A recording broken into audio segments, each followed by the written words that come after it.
Hello, and welcome aboard to this episode of the We Are Reading One Piece podcast.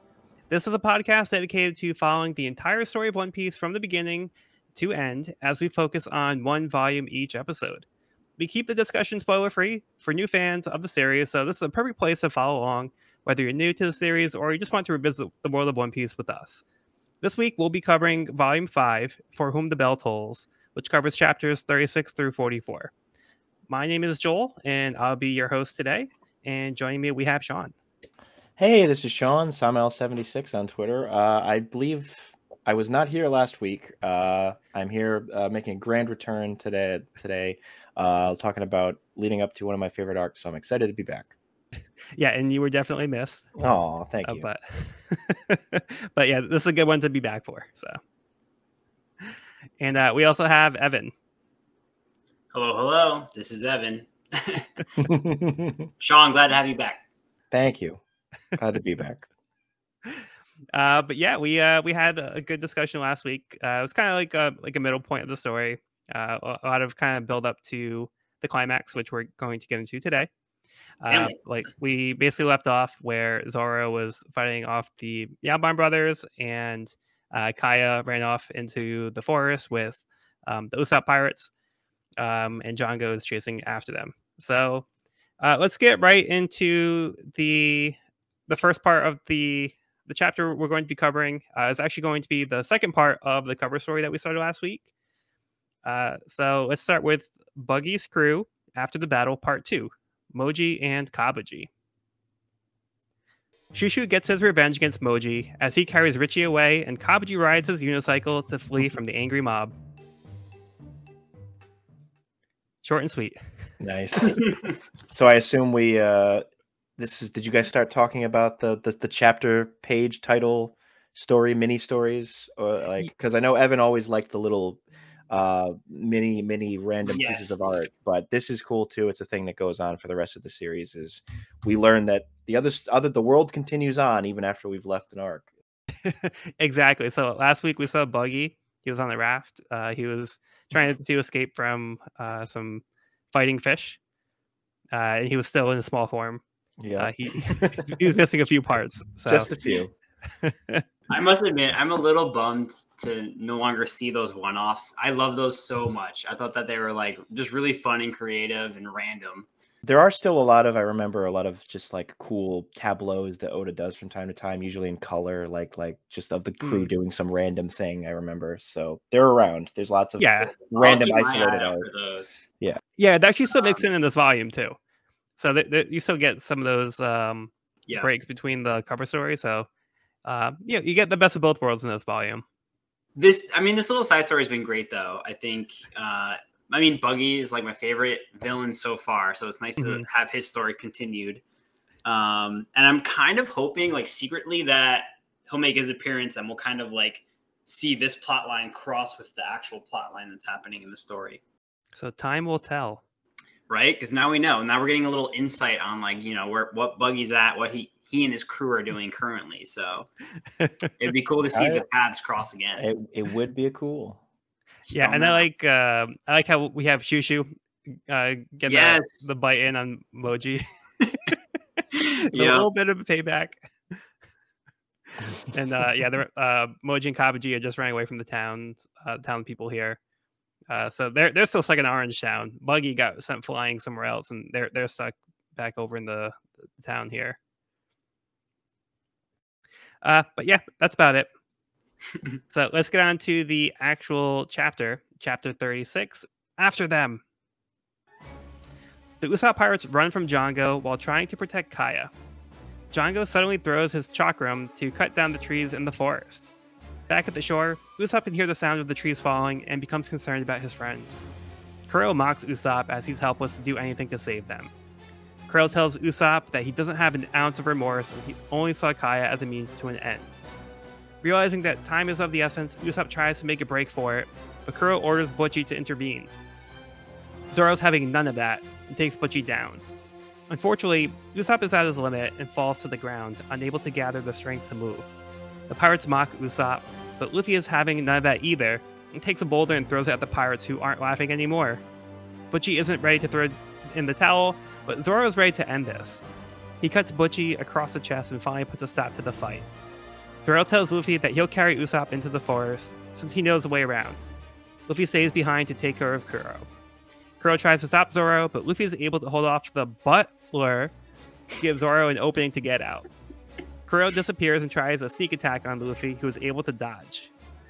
They trade attacks while Kuro questions why Luffy would even bother getting involved. He replies that there's someone Luffy doesn't want him to kill.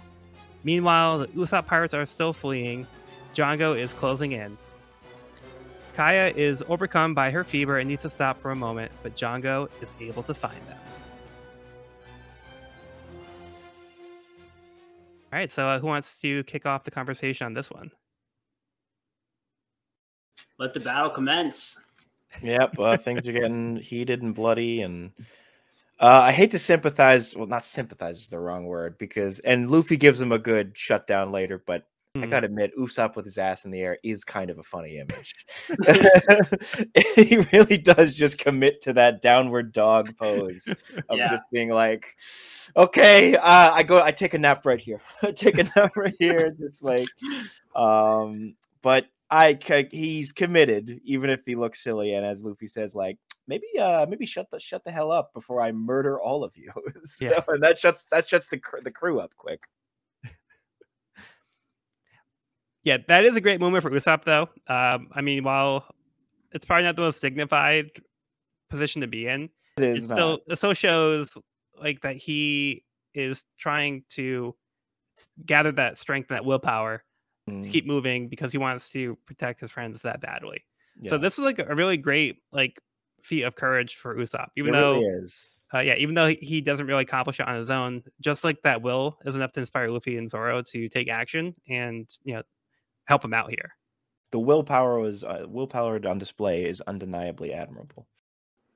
Absolutely. And I think Luffy and Zoro both pick up on that and respect that and kind of stand up for him in that moment. For sure. I love Zoro just absolutely decimating Butchie. Just being like, and I love like he was hypnotized to be super strong. I'm like, what does that even mean? Like, there's only so much. Okay, it essentially just means go crazy. I'm like, it's not actually making his muscles bigger or his fighting ability strong. Like, I mean, I don't know. Depends on what you consider hypnotism and how it works. But it shows here that really, ultimately, hypnotism is not beating out pure skill, which is what Zoro has. So, yeah, the way I read it, it's more of like a lack of like reserve. Like basically, he's not afraid to like hurt himself or overexert himself. Yeah, there's it's just like that limiter. Like, that filter has been taken off. Right. So that's why I see it. Like he may not actually be stronger than his limit, but he's pushing himself beyond where he probably would normally, and like overexerting those muscles. So maybe like he's gonna be doing a little bit more damage. Yeah. So, but either way, he's still putting up a fight, and he's not ready to go down. But Zoro is not really having too much of a problem dealing with them. Nope. We get to see Gum Gum Spear make its debut. Gum Gum Spear. That's a good one. With Luffy using his feet. Yeah. Oh yeah. That's a cool panel. It's a pretty great for the foot fetishists out there. I'm sure they'll enjoy that. Yes. Hey, can you draw another panel of that, Oda? I'm like, what? Yeah, the cell where Luffy is like, all right, I got you. Like that cell in the top corner. That smirk, he's like, yep, I got him. I got him. And uses the spear, but it misses. It does. Kuro is, for all his braggadocio, admittedly very fast. Right? Like, he's a very strong adversary for not having a Gum Gum fruit. He is... he does almost have, like, fantastical powers where he can move faster than people can... Like, people can't even see him. He's moving so fast. I feel like that's pretty admirable power for someone who doesn't have a Gum Gum fruit. It feels like they could have Oda could have easily added like, and on my travels to the island, I found here a speed fruit, but he never does. No, he's just naturally that swift. So it's pretty cool. Yeah. Yeah, but I like how we don't get another devil fruit user like right after Yeah. Buggy. It feels like it would be too soon. But we do get somebody that has an ability that's beyond what's normal. Not everybody does this. So I like that we kind of switch up and show that there are people out there that just have these other abilities. Yeah, devil fruits aren't the only route to superhuman ability in this universe. It's established in a way. Like there's just some people that are just that deadly skilled at something. Right. Leads to a good boss battle for sure. For sure. He kind of in the same boat. He kind of has some supernatural powers that are not fruit based. Yeah, true. He didn't eat the hypno fruit. As someone who didn't get to comment on Kuro last episode, as a kid, I always was like, "Oh, this was the guy who was like, man, I really like Wolverine, but like, what if I make those even longer? Like, what if I just take those and extend them by like 3 feet?" Like Edward Scissorhands on. Yeah, exactly. He saw Edward Scissorhands. He saw Wolverine. And was like, I can do this better.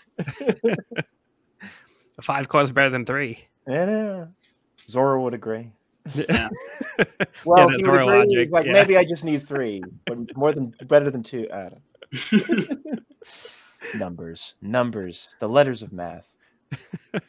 And you think he'd be a good opponent against Luffy? I mean, to his advantage, being like this super quick cat-like reflexes character with swords for fingers. You know, like that seems to be Luffy's weakness right there.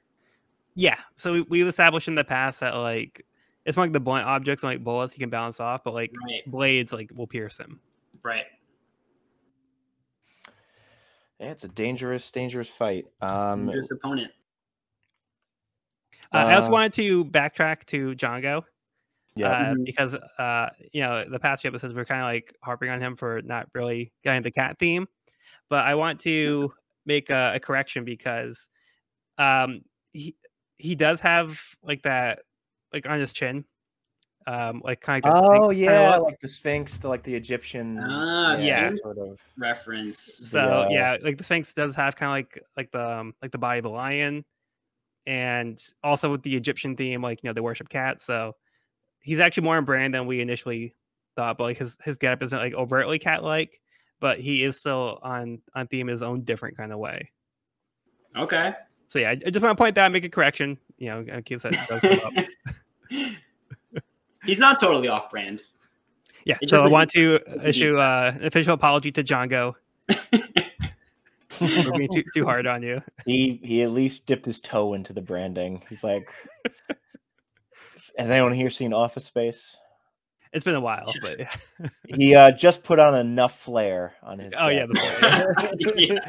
He's like, you hit the minimum. Like Kuro just coming up from like, you have the minimum requirement of flair, but you can go a little farther. And Django's like, nah, I got this, man. I hit the minimum. All right. No, I like to think he's trying to do like a rebrand. Like he's trying to like a more classy kind of like Black Cat Pirate. But if Kuro's ditching these pirates after this mission, like Django's like second in command, right? So he takes over at that point if Kuro's just ditching them. Kuro might want to do a full. He's planning on murdering all of them. Oh, that's true. I forgot about that part. He does intend to just kill them all. Does he kill Django too? Probably. We'll get into it. We don't want to get too far ahead. Right. But yeah, any other points on this chapter before we move forward? I mean, I think Zoro has one badass moment per fight. Easily. Yeah. This cell is awesome. I feel like Zoro poses. Good stuff. Love that. Yeah, that's definitely a standout panel too. Yeah, I agree. Yeah. He's always got to have one badass moment per fight, I think. At least he has so far. He'll upgrade that to multiple later on for sure. Yeah. I don't know. I feel like the big takeaway in this chapter was like Luffy and Zoro's respect for Usopp. I think Usopp really shows some grit, and they really appreciate that and are willing to stand up and fight for him because of it. Yeah, definitely. And we get to see Kuro in action. So we get the official kickoff of Luffy versus Kuro. Yeah. Start throwing blows at each other. There was an SBS thing I wanted to mention here. There is like an early version of the anime, which I thought was interesting because I'd never actually seen this. But it was like a different version of the anime. It was like an original story that was just in the anime that came out in 1998. And like a lot of the art is going to be showing some of the characters from that. So I actually thought this was really cool. I should probably go back and check that out at some point. But yeah, I like the designs that we're going to see with that coming up. Interesting. So this isn't the serialized anime. This is before that. Yeah, this is like kind of like a test run, like a preview thing of what's to come. I dropped my phone. Heads up. And yeah, I like that Oda's like he was so happy to see. He's like brings tears to my eyes that someone is as passionate providing and joy. It lit the fire of my writer's soul. Ow, hot. Good stuff. Ow, hot, yeah. So good. All right, so let's move on to the next chapter. For sure. Okay, so before we get into the actual chapter, we do have the next part of Buggy's crew. After the battle, part 3. Buggy's adventure. A tiny buggy makes landfall and chases a chick so he can eat it. Feels like an equally matched battle at this point for him. What a goofball. Look at him. He's just like zero torso. Yeah, where's all that meat going? To his feet? Yeah. Like... He's got no stomach. He just has legs, arms, and a head. He hasn't thought this through. I think he still feels like the hunger, but it's just like his stomach is like off somewhere else. Oh, man. But yeah, another short one. We'll get more of that coming up. Okay, so let's get into chapter 37, Captain Kuro of the Thousand Plans. Kuro and Luffy stare each other down as they continue their showdown. Luffy stretches, reaching out to grab Kuro by the arms, but Kuro uses the force of the attack against him, twisting Luffy around and throwing him. Luffy quickly recovers, following up with a Gum Gum Whip, then comboing into a Gum Gum Pistol. With Luffy's arms now stretched out, Kuro deftly manages to stand on it and then runs up the arm before landing a kick to his face. The Black Cat pirates cheer on Kuro, which infuriates Kuro. His entire plan is to leave the named Captain Kuro behind him. He is sick of being chased by the Navy, living on the run. He goes on to explain how he set up this plan in motion 3 years ago. Kuro calls Django into his cabin and announces that he is leaving the ship, handing over captain duties to his subordinate. Django points out that even if he quits, the Navy won't give up looking for him. Kuro is aware, so his plan is to die and make sure the world knows it. A Navy ship approaches. Instead of firing back, Kuro has the pirates lower a boat so he can make his way over. The firing stops and all is silent. The Black Cat pirates are concerned for their captain and wonder if they should help, but their fears were unfounded as Kuro managed to massacre the entire Navy crew. One Navy man survived the attack, though his jaw has been broken. Kuro sets up one of the men to look like him, and has Django hypnotize the man into thinking that he's actually Kuro, and the surviving Navy soldier is a man who captured him to save him to have him be executed. With the step of the plan taken care of, Kuro begins to set up the rest of his plan. Back in the present, Kuro stresses that there is no room for error in his plans as he attacks Luffy with his claw, but Luffy is able to grab a boulder to block the attack while also breaking the blades right off.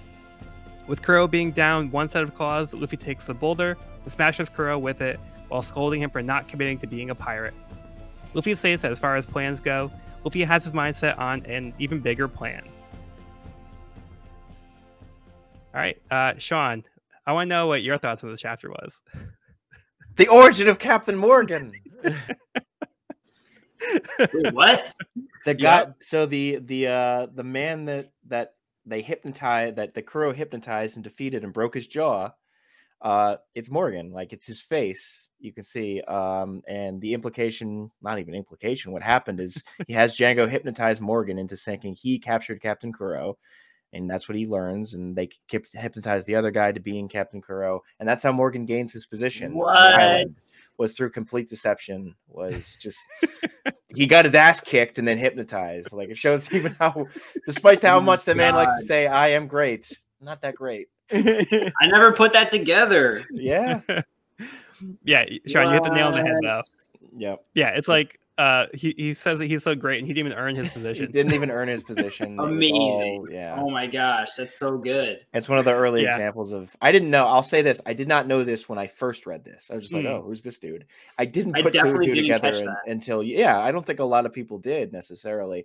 But if you go back, it's like, oh, it's the same face, broken jaw. He gets the iron jaw. My gosh. It's kind of like a blink and you miss it kind of thing. Yeah. Yeah, it's really cool. It's not like overtly in the text, but yeah, you can tell that it is actually Morgan. So yeah, he's tied to Kuro's backstory. Oh, that's awesome. I also love the guy who poses as Captain Kuro as this weird dude with glasses. He's just kind of like, okay, I guess that's him. Close enough. Close enough. That'll do. We just need you to have glasses and black hair and good enough. Nobody else has seen me. As far as other stuff, though, in this chapter, I love when Kuro stands on Luffy's arm like that, and it reminds me of, I think Evan has read enough. Do you say you read up to enough of Berserk, or how much of Berserk? When Guts and Griffith I've read like the first few volumes. Did you remember when Guts and Griffith first fight? Did you get to that, or did you not get to that? No, I just got to when they meet. I haven't got to when they fight. All right, I don't know if I should say this, but there's a point where a character stands on another character's sword and just like jumps on it. Cool. And so it's a similar mode. Oh, I think maybe I did see that actually. Yeah. So there's a part where Griffiths like literally just jumps and balances on Guts' sword. And it's a really cool image. And I love it. I don't think it was intentional here, but it's just I love very characters showing how agile they are by literally standing on someone's weapon. In this case, Luffy's arm is just a cool little image. And it solidifies Kuro of just being at this point, he beats Luffy in agility in every single way. So Luffy's got to find a way to get around that agility.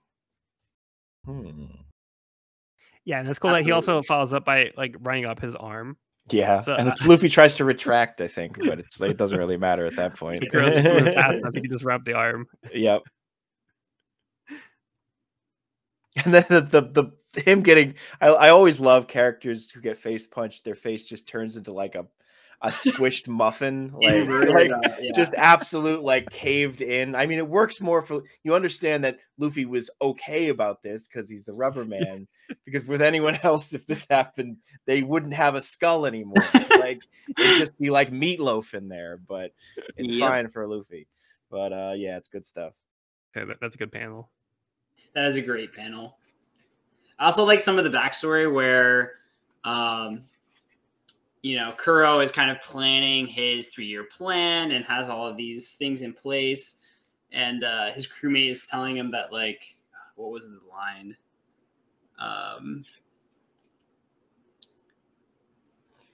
Hold on. Something like an occupational hazard or something like that. Was that this chapter? Oh, with the running away from the Navy and being a pirate? Yeah.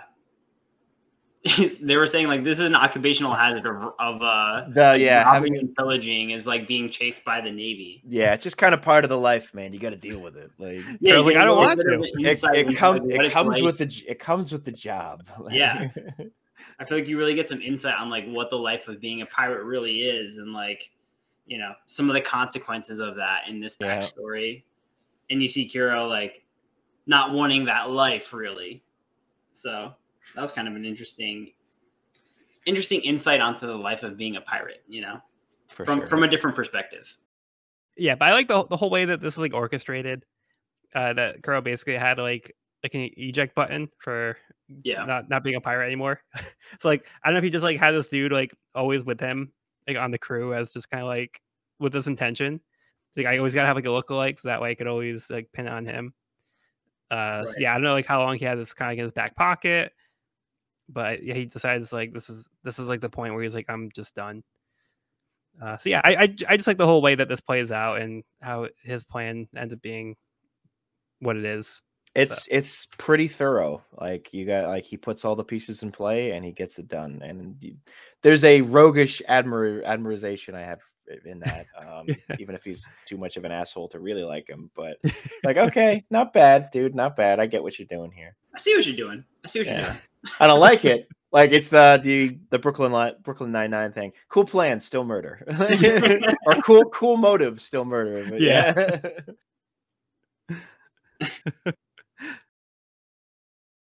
Just last thing was again with the SBS. Like there's this pirate that they have the design for. Oh yeah, Ganzak. I just think he looked pretty cool. For sure. Oh these yeah, are with pretty the neat. big These are- old these are crab. from that original anime. Wow, yeah. I gotta track this down. It's probably dated looks as pretty hell cool. looking, but Yeah, I right? mean, that's a cool crab hand thing. Yeah. Does he have an iPad? No. Pretty neat. Um, And we get a few more of these before the end of the volume. oh, Yeah. nice. Yeah. The Mark of the Crab. Nice. Cool character design though, for sure. Yeah, I liked it a lot. Okay, let's move on to chapter 38. We get so another yeah, random cell. Here we go. Yeah, so this one doesn't have part of the cover story, so you get a little break here. So that one's for you, Evan. Yes. Big fan. Love it. All right, so chapter 38, Pirate Crew. Kuro is taking a beating, but manages to get up.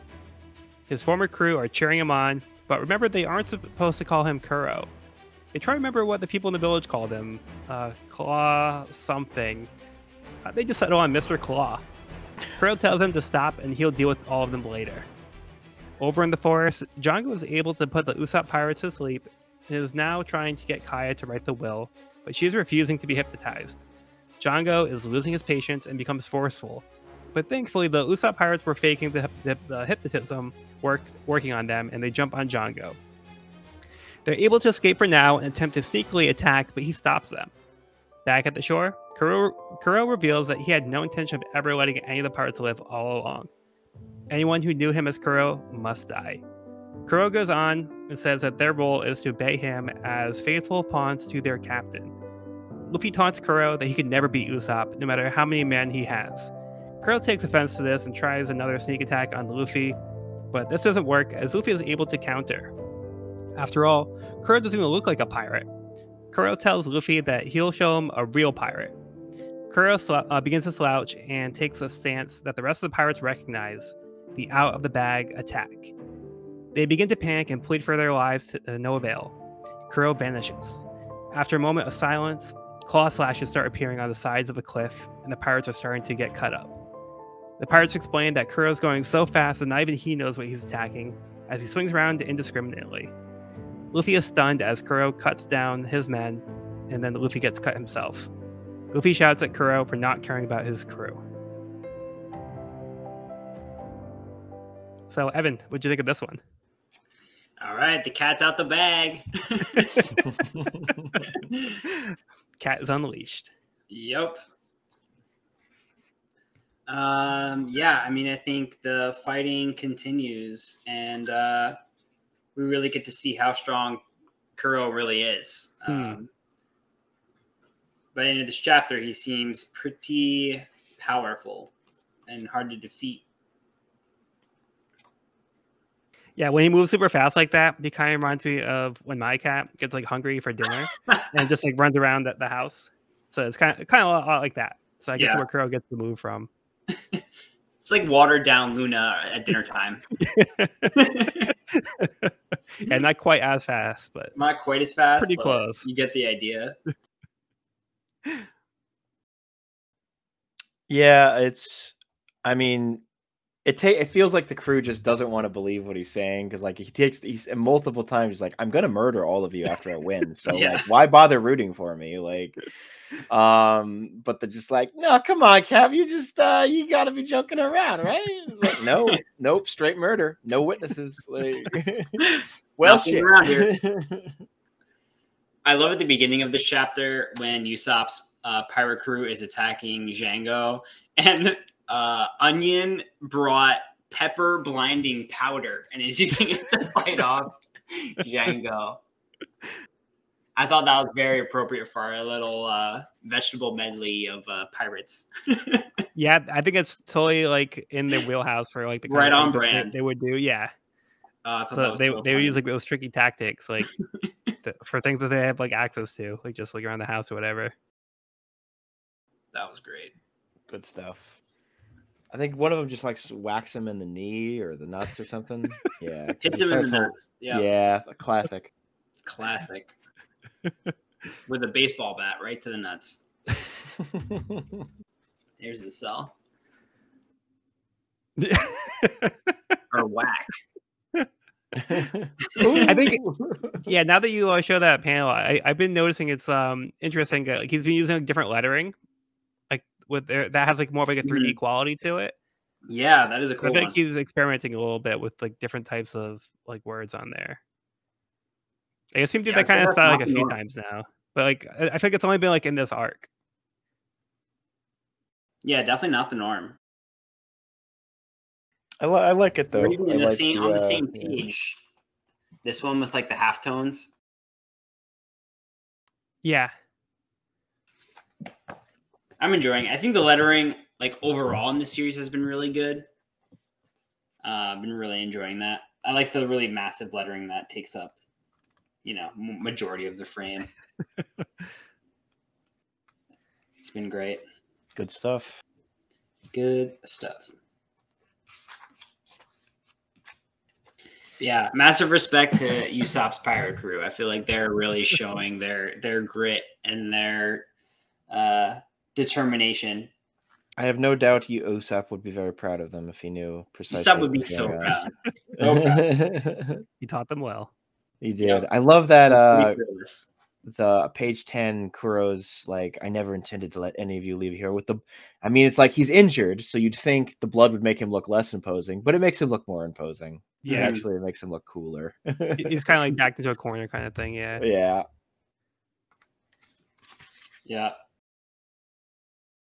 And I also love that we get like another kind of pirate with Kuro, where like his philosophy is more like the captain is like the most important thing. The captain is like above like all else. So we have very authoritarian pirate. Mm-hmm. Yeah. So we have like Luffy, who's about like the freedom and just having a good time. Then we had like Buggy, who's about like the treasure. And we saw his crew was not really faithful to him. They were just kind of like playing dead while like the captain was in danger. Now we have Kuro, who's basically demanding obedience and basically like if he says to jump off a bridge, that they have to do it.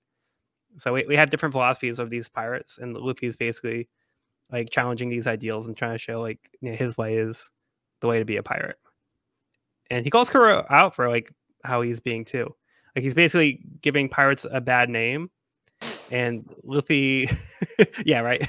That will never not be kind of a funny term for me. Like, you are giving these pillaging bandits a bad name, right? But that's the way that Luffy sees it, and like, yeah. So he doesn't want to have these pirates like doing these like bad things to like innocent people, or even like the crew. Like basically, the crew should be like more of a priority, like as a whole, not like you as an individual. But yeah, that was just my takeaway from Kuro's philosophies here. That's a solid takeaway. Totally. It shows the opposite, just how much of a foil Luffy is to him. Yeah, I just kind of like that we get like that kind of different highlight of these different types of people from the battles, even though like it's not always like an exchange of words that prove like who's right in these cases. Yeah, it just becomes kind of like a willpower kind of thing. All right, so let's move on to the next chapter, which this one does have a cover story. Buggy's crew after the battle, part 4. Buggy and the giant bird. The chick's parents arrive, and Buggy is now the one that's on the menu. Nice. So the tables have turned.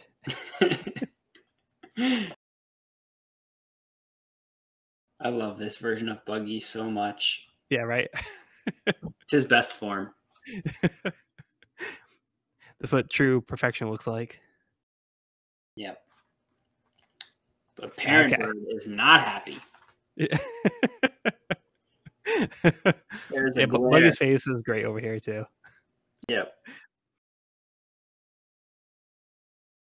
All right, so chapter 39, For Whom the Bell Tolls. Luffy demands Kuro to show himself, but Kuro continues his attack and cuts Luffy. Upon being cut, Luffy is able to react in time to grab Kuro and pull him out of his super speed. Kuro blames Luffy for dragging things out, causing the rest of the pirates present to suffer.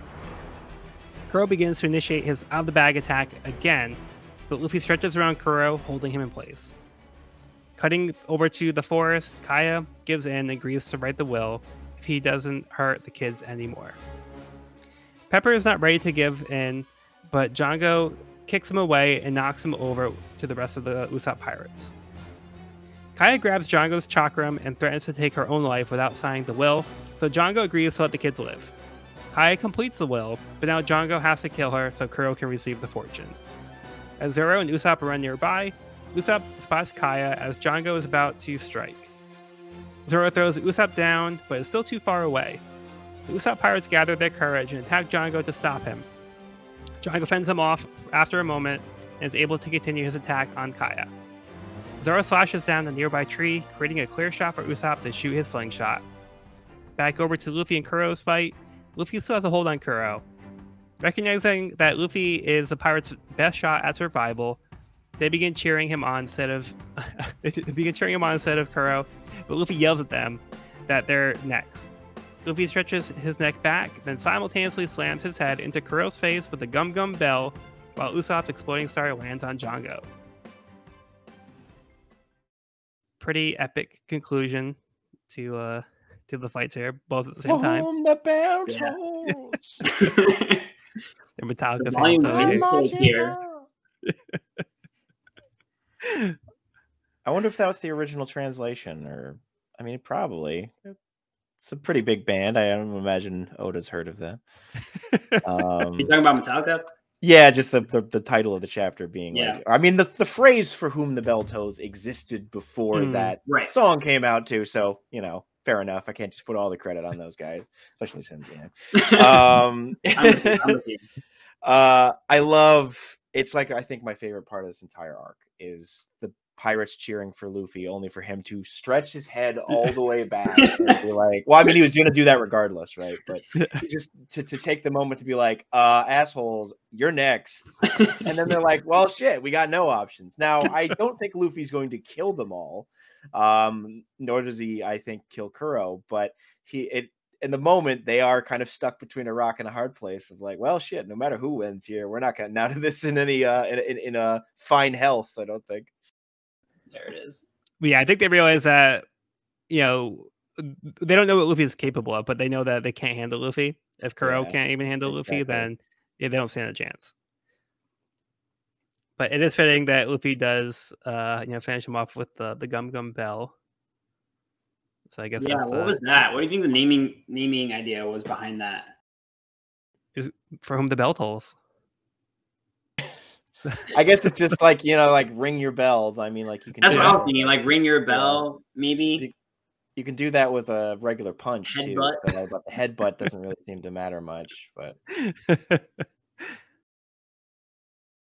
some great hero moments though in this chapter, for sure. And we get to see Zoro and Usopp kind of working together. They have a cool moment together. Zoro makes an opening for Usopp to take his shot. Pretty cool, and I also think Usopp is like showing his abilities within the crew, like he's now fought alongside Luffy and he's fought alongside Zoro, and I think he's really showing like his capabilities, and in this case takes down Django with his slingshot, which is pretty cool. Yeah, and I like how his skill set was the one that they needed in this situation. Yes. Like, as strong as Zoro is, he was too far away. He just couldn't get there in time. Right. But Zoro recognizing that, like, basically put his faith in Usopp and his ability. So that is a cool moment when it's like, it seems like Zoro's just not going to get there in time. But his goal was basically to create the opening for Usopp. Yep. So he was just kind of like there for support. and Usopp had the capability to hit him from that far away. So it was just like a nice way for them to play off each other's ability and play to their strengths. Good teamwork. Usopp is the range fighter, the distance fighter, the sharpshooter, as he may call himself. The sharpshooter, yes. Yeah, exactly. Oh, I also meant to mention the last chapter. There's like a little moment where Zoro was getting lost with the directions, and Usopp had to like keep correcting him. There we go again. That's gonna crop up more and more. Yeah, I love it. So it's just like, what do you mean we have to go back the other way? We just no sense of direction. But that's why Usopp had to help him out there too, because Zoro couldn't just go off on his own because he'd never get there. I got the final page of the smack there. The shawank. I mean, what kind of sound effect is that? Right next to the boom. Okay, that's a bit more standard, but they can't all be like original. But both those pages, but I think especially the Kuro final hit. Almost nobody does like high impact blows as good as Oda does. Just like, you can feel. I mean, in a more, I mean, this is pretty violent. There's blood splatter and everything, but in a more gruesome manga, you could totally imagine Luffy just broke his neck, like or shattered his skull. Like this, Kuro is dead or suffering a brain hemorrhage right now. And I mean, it's not what happens, but it might as well be. And the impact sells that so well. For sure. Yeah. The veins in Luffy's arm and like just blood coming out of Kuro's mouth. His glasses gone, slipping off for the last time. No finger push, no arm push to put him up this time, buddy. They are done. You should have taken those ones they gave you, but no, I will need to keep pushing them up. Fucking asshole. Something else I wasn't here for last time. That absolute dick move of crushing those glasses, being like, I'm just gonna stick with the shit ones. Like, come on, like. That's just like a waste. It's a waste. Stomps on them. Yeah, I get it. Oh, I hated working for you. Oh, I hate you. Like, but come on, dude. You can do all of that and also get like, hey, cool. Thanks for the glasses. I'm still gonna kill you and take your money. But like, it just feels like a waste. I mean, you could have sold them too if you don't want them. That's extra money. Like, I'm sure they're probably like a couple hundred berries or something. I don't know. Well, he's probably not worried about the money because like he's about to inherit this fortune. I know. What do I need money for? I guess. Yeah, he's gonna wish he was selling them. Yeah. But yeah, that's just why I wanted to point out that impact. Yeah. But yeah, going in that same vein, like the panels where Luffy gets slashed and then grabs Kuro. I just think that was like really cool style here too. And just like how Luffy like uses like the attack on him as an opening, so he's able to find Kuro to basically outmaneuver him. Right. By getting hit, he's able to pinpoint where he is. So he's not as fast, but he could react quick enough to grab him from there. Gotcha. Nice. A brutal battle. We get another glimpse of the One Piece character Medica, this girl in like a night suit. It's adorable. I love it. At the end of the chapter. Oh, the that like original story. Yep. Yeah. Yeah, I really want to know the context for this. This I really do. Me too. Yeah, I'm gonna check this out. That'll be our homework for next time. Yeah. I'll actually I don't know where to forget, find it. But yeah. I'm sure it's probably. I wouldn't be surprised if it's even on YouTube. But what a great chapter, though, with both kind of like two boss takedowns kind of happening simultaneously. Yep, boss and the dragon taken down. Nice. And I think the Django takedown was like a real team effort. I feel like everyone played a little role in that between Usopp's crew and Zoro and Usopp. I thought that was a very like satisfying takedown for me. Yeah, for sure. With the Usopp pirates, they basically hold off Django just long enough. Yep. So they can buy the time for Usopp to get the shot. Yep. So if they weren't there, it was really a team effort. Yeah. Which I thought was nice. And we got to see one of Usopp's specialty attacks with the exploding what do you call it? The exploding star. Exploding star. Exploding star, yeah. Good stuff. Good stuff. He's got his special moves too, just like the Gum, just like the Onigiri. Right? Yeah. Now they come in the form of special ammunition rather than like physical actions, but it can be very potent. And you get to yell it out before you do it. Exactly. Let them know a split second exactly how much pain they're gonna take. Brace yourselves. That's some of that like crafty ingenuity that Usopp has, and we will see his skills. We will see my favorite attack of Usopp's, his most deadly piece of ammunition, much later in the series. But much later, we'll see it. Whoa! I know. I'm not saying anything more. I'm not saying anything more. Easy there. Easy. You'll see it. You'll see it. I'll let you know when it happens. I can't wait. All right, so let's move on to the next chapter. We're back over to the cover story. Buggy's crew after the battle, part 5.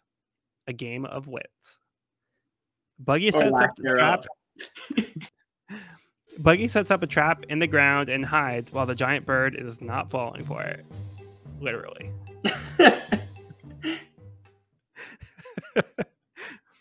Yeah, but I love Buggy laughing behind the tree over there, thinking, "Oh, I totally got this dumb bird. I got him." And I love that they share that thought bubble. Like they're both thinking the same thing. They're saying it in a different way, yeah. But in a different way. It's so good. I love the birds are like reaction, like, I'm not falling for this. Like so obvious. Hilarious. I love the bird carrying dinnerware, like knives and fork. Just like, yeah, sure, why not? Well, I think that the bird took those from Buggy. Is that right? From earlier? I think that's the case. Yes. Yeah. Precisely. Yeah. Oh, maybe not. No, I think that's correct. Well, look in this frame. There's 2 sets of silverware. Oh, maybe. Yeah. So they came prepared. They brought their own. Wow. Plus, those silverware relative to Buggy would be like probably twice Buggy's body size. That's a fair point. Semantics. All right. So chapter 40, Usopp's pirate crew. Luffy has defeated Kuro. He tells the rest of the pirates that his name is Luffy and that he's the one who's going to become the king of the pirates. He grabs Kuro and throws him at the pirates, telling them to leave with their garbage. Luffy's wariness catches up with him as he begins to fall, but Nami catches him, telling him, "Good job." With Django knocked out as well, Usopp gathers with his pirates and Kaya, asking if they could keep what happened a secret. He explains that nothing ever happens in this town, so they don't have to worry about more pirate attacks. Why ruin their peace of mind? The Usopp pirates and Kaya agree to keep the secret for the good of the town. Back in town, the villagers note that Usopp hasn't come by today and remark how this has thrown off the rhythm of the entire town. Usopp meets up with Luffy and the gang back at the shore, thanking them for saving the village, but they tell Usopp that was all him. Having survived this ordeal, Usopp has made a decision. Over at the mansion, Kaya is dressing Mary's wounds as she explains that she has decided to keep today's events a secret to honor Usopp's wishes. She also has one more request. The Usopp pirates have now gathered for Usopp to make an announcement. He tells the kids he's proud of them, but he will be leaving the village to pursue the life of a true pirate. They look back at the good times, but they each have their own dreams that Usopp encourages them to pursue. With faces full of tears, the Usopp pirates are now disbanded.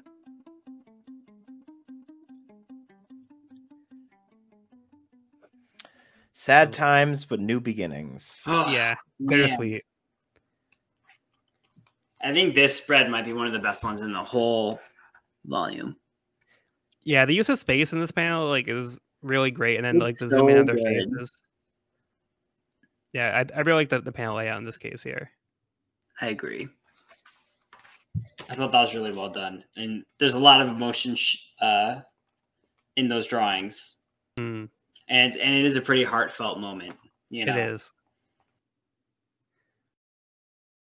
Yeah, I like looking back at their adventures, and it's just them basically playing pirates, but we see the real world situation that's going on. But they're playing pretend, but it's cute the way that they're blowing up to be like their adventures and like they're chasing dragons and things like that. Very nostalgic. I get that. Yep. That last cut, I mean, the snot and the tears, he does not hold back. I love it. I hit a desperate. He looks like Big Bird in that last film. Like, he's just like, I love it. The nose, the mouth, the exaggerated features. It's just all of everything I used to dislike about One Piece that I now appreciate more as I've grown to like the series. Like, this is a panel that, I mean, I wouldn't have hated it, but I would have been like, look how goofy it is. I'm like, but now I'm like, that's the point, Sean. It's simultaneously poignant and comedic, but it builds it so well. Oh yeah, that's a great way to put it. Yeah, but we do have, we only have one frame to try to squeeze a lot of emotion into that single frame of each character, and just having them literally just like oozing tears from all of their orifices, like I think it gets the point across. You know, it really gets that emotional, tear jerking reaction that I think they're trying to get in this situation.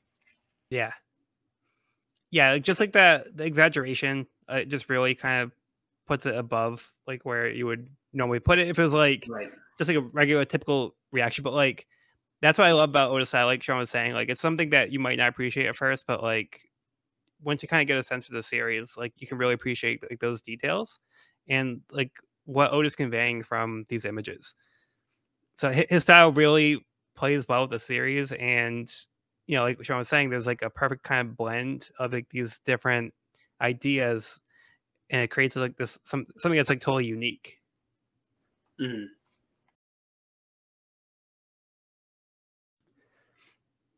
I love Usopp's decision to keep the whole thing a secret.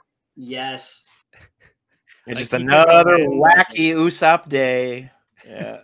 He could go back into the town and show like the aftermath of the fight and kind of prove that he was right this time, and kind of get that praise for it. But he chooses to kind of sacrifice that for the good of the town and just let them go on living their normal life. So it's again like a noble cause for Usopp to make that decision. But I feel like it really plays well into like how the events played out, and just Usopp's story again. Like, let's just pretend it's another day. Nothing weird happened today. Nothing weird. I think it shows a lot of maturity of character too, because I think he's a character who, when you first meet him, he's kind of like, oh, this guy is like a tattletale. He's immature. He just kind of like, doesn't take life seriously, and is just like, telling tall tales. Yeah. But in this instance, like using his own words, he was like always saying that he wanted to have a true tall tale to tell, which I thought was hilarious because of the contradiction in saying that. But in this case, he does. He saved the village, and he's in this situation where he has finally like, fulfilled his dream of having his own tall tale to tell. And in this situation, he decides not to tell it for the sake of the village. And I thought that was like a very mature moment for him, and it shows a lot of like character development from when we first met this character. So I thought I agree with you. I think that was a great moment for him. 100%. Yeah, and the people that need to know already know. Right. So no need to get more people involved with it. No need to worry them about like, oh, if pirates attack, maybe they'll attack again. It's like, no, we got that wrapped up. We're good. Yeah. We're gonna take care of that behind the scenes. Yeah, it's a wonderful character arc that contained and like just tied up in a way that you wouldn't quite expect at first. So you feel like Usopp at the start of this was absolutely be chasing glory, but by the end of his initial encounter, he's like, no, you know what? Like, let's just. I don't think the glory is what's important. What's important is keeping the town the same sleepy old town that everyone wants it to be. Yep. Yeah, I think Usopp shows a lot of growth in this volume as a whole. I think that like his character really he proves his usefulness, and he proves his humbleness at the end of this chapter. I think his character's kind of done like a full 180 in that sense, and has become much more likable than I think he was from the start from his first introduction. For sure, I think that was quite intentional. Yeah.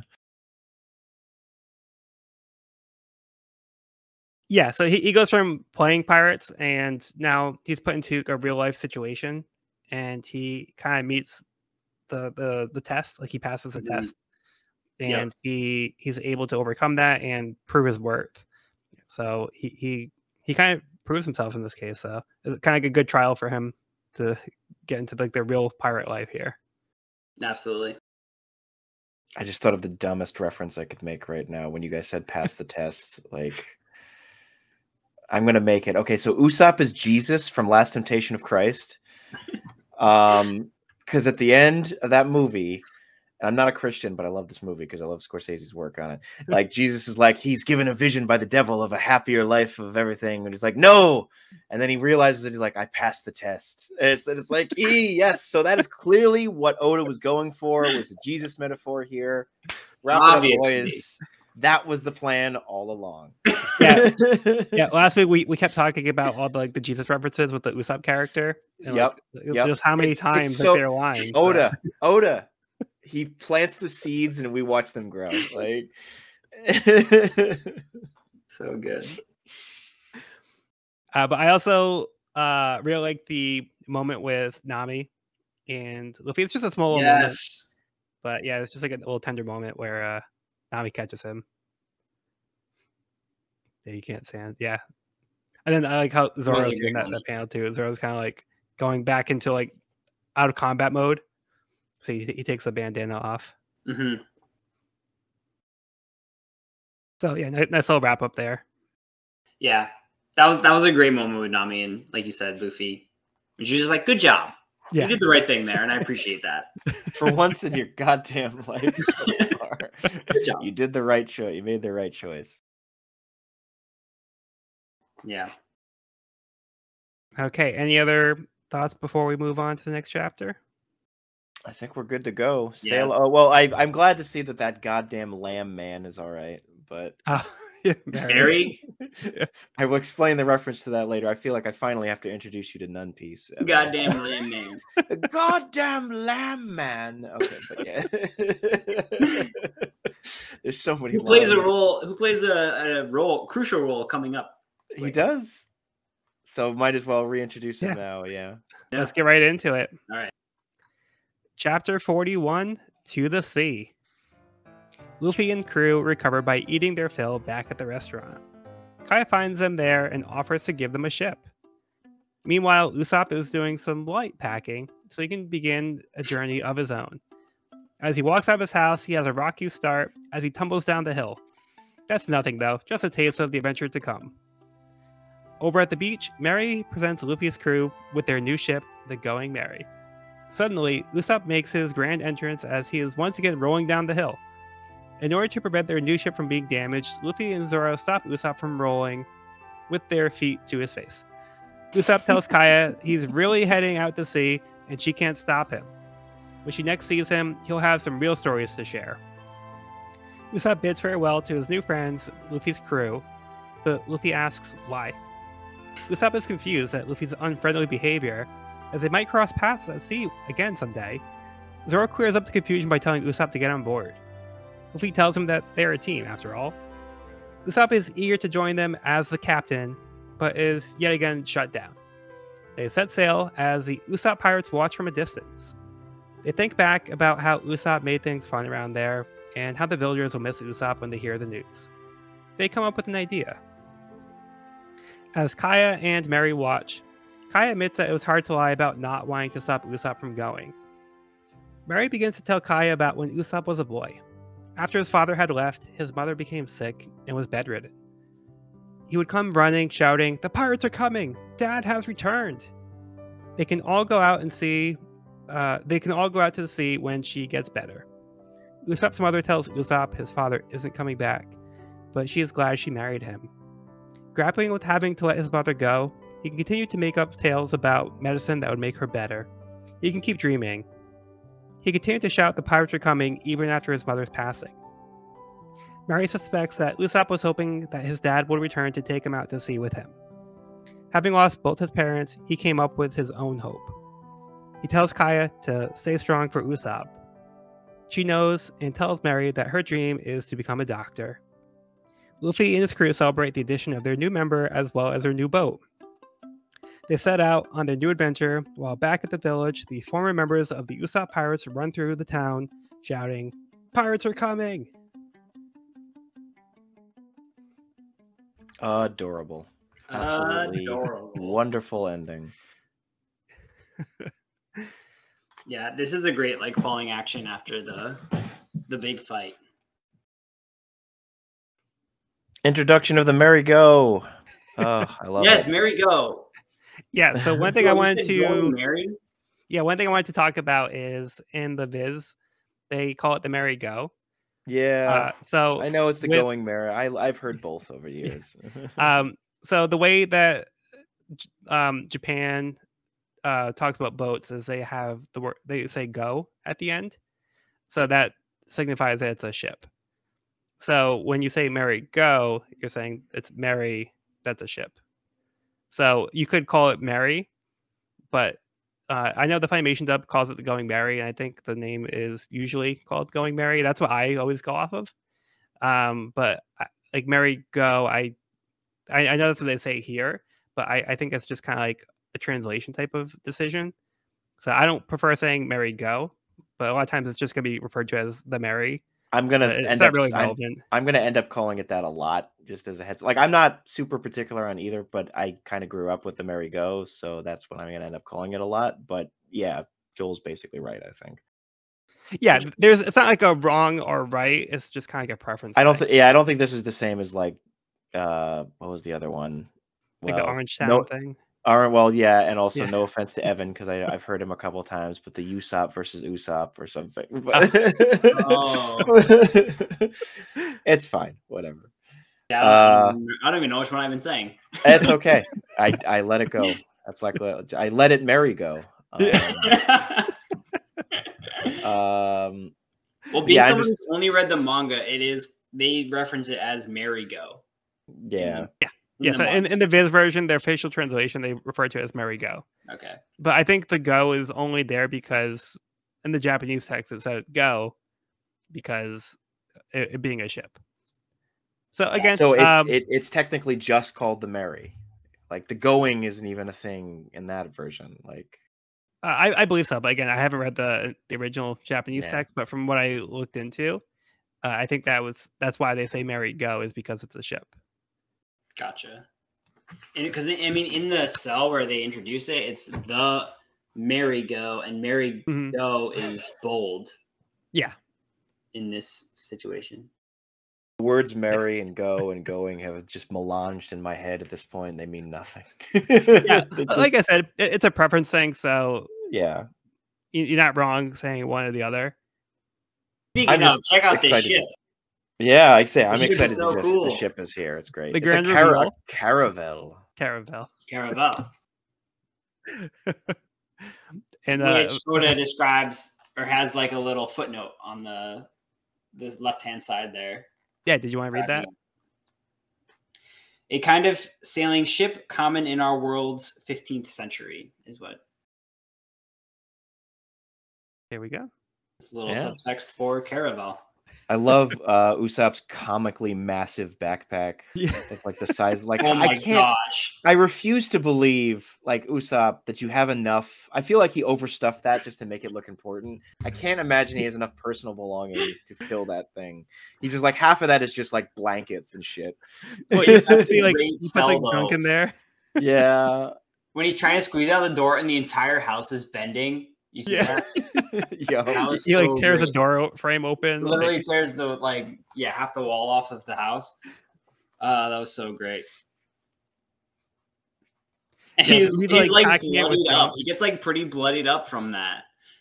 Yeah, like he literally breaks through the wall of his house, falls, and is like bloodied and bruised, and then starts rolling down the hill. Like that made me laugh out loud, just like how beat up he got just from like falling over, like walking out his door. Yeah. His face is covered in blood. This is nothing. Yeah, then he like brushes it off like he's like so tough, like he's this great pirate, and like he wasn't just like defeated by walking down like the hill, you know. But then as he's rolling downhill, he's screaming, "Stop me!" And Luffy does stop him with a a swift kick to the face right here. That was a pretty great sell as well. But like you can see like in his bag when his stuff falls out, like he has like toys and like there's like a clock. So it's like obviously like junk. He's just like, oh, this is important. I gotta bring this. Oh, I can't live without this. So it's like all these things he doesn't obviously need. So yeah, I just love how he stuffed his bag with a whole bunch of junk. That's funny. To be fair, I would probably do the same thing. Yeah, you're leaving forever. You take everything you got. I also love Luffy's face when he sees like the Mary, his reaction here. Oh yes, Okay, so good. Angle on it. Yeah. Wow. To me, that's like one of those panels are like an all timer that like just always sticks with you. And I also like that the ship itself kind of resembles Mary with the like sheep. I don't know. Yeah. Is that a sheep? I guess like sheep references with the little Jolly Roger that is the sheep head and like the mast post. I feel like we got this information. Stem post. Stem post. Thank you. The stem post also looks like a sheep. So Mary. Yeah, it's even named after him. Yeah, it's called Mary. Yeah. Yeah. Very cool. Good stuff. Pretty sweet ship. Much more like outwardly what's the word I'm looking for? Not Mary. I mean Mary, yes, but like there's another word I'm looking for of just like it's just so happy looking. It doesn't look like your traditional pirate ship. It doesn't look like it's not intimidating, but it's not like it looks like, oh wow, okay, that's definitely a ship, but you're not necessarily scared as you're just like excited to see it. Mm-hmm. I was like, oh, that looks more like welcoming. a fun adventure. It's more welcoming than intimidating for sure. Yeah. So, what do you guys think of Usopp's backstory? Sad. Yes. You see where Usopp gets his nose. It's genetic. Yeah. From the mother's side. Sure. It's pretty rough. But I mean, I'm glad he's finally realizing his dream in a way after in some ways the pirates are coming, except now he is the pirate. The pirates are going. The pirates are going. The pirates are going. Mary going. God, okay, no, I'm gonna stop now. But I thought it was a great moment when Luffy and Zoro both kind of like, why, like, get on the ship, like, what are you doing? You know, like I feel like they're kind of blasé, like, of course you're on our crew, like all that shit we just went through, like we're a team, you know, like of course you're invited on our ship, like come along. Yeah, so it's a good thing Usopp's not going off on his own because I don't think he'd get very far. Agreed. I mean, his bag of shit is as big as his ship that he was planning on leaving on. Like, just bring the bag would probably just sink the ship. Seriously, like. And his first reaction is like, all right, well, I'm captain. Yeah. And Luffy shot that down real fast. He was like, yeah, no, you're not. He keeps trying. He missed 100% of the shots you don't take, so. Is that a Wayne Gretzky reference? Yeah. Quote? Nice. Or a Michael Scott. Or a Michael Scott, if you prefer, yes. Yeah, I want to go back to Usopp's backstory. Yeah. Because to me, I found it to be really touching to get more insight into Usopp's dumb, like, habit that he would be doing every day, like just annoying the townspeople with this, like, kind of seemingly pointless, like, exercise every day. Mm-hmm. But there was like a reason behind it. So like it's a lot more of an emotional, heartfelt reason why Usopp would be doing this than you would think at first. Yeah. So at first it seemed like a harmless, goofy thing that he's doing, but there's actually like a really sad reason behind it. Yeah, that was pretty like heart-wrenching. Yeah, it adds some meat, some sad meat to the. Sad meat. I don't know, man. That metaphor got away from me. It adds some layers to that is beyond just like, oh, boy who cried wolf. I'm like, well, boy who cried wolf, but for very sad reasons. Yeah, a little bit of Just kinda wishful justification for his thinking. actions. Yeah, like he's just kind of wishful thinking that his dad would come take him away. Right. I mean, do you wonder if Usopp even knows like that his wife passed away, and just I don't know. Probably not. Maybe one day we'll find out. Maybe, yeah, it's got to be pretty rough. It's gonna be a fun reunion. Hey, yeah, you just abandoned us, and Mom died from a sickness. But hey, one day I knew you'd come back, Dad. Like, ooh, Ew.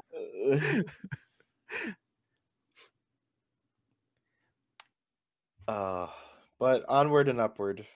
Yeah, I think it's nice that the kids are carrying on the tradition, so the villagers can keep getting annoyed by it every morning. That was so good. Usopp's crew coming through, and also like one of the last cells of this chapter is the new crew assembled. Yep, it was pretty gratifying. Celebration. Everyone's celebrating on the new ship, the Merry Go. All right. Anything else you guys want to talk about in this chapter? I don't know. I feel like this was really exciting. Like getting the ship, having like the crew on Luffy's new ship. I think that's like a very exciting moment as far as like,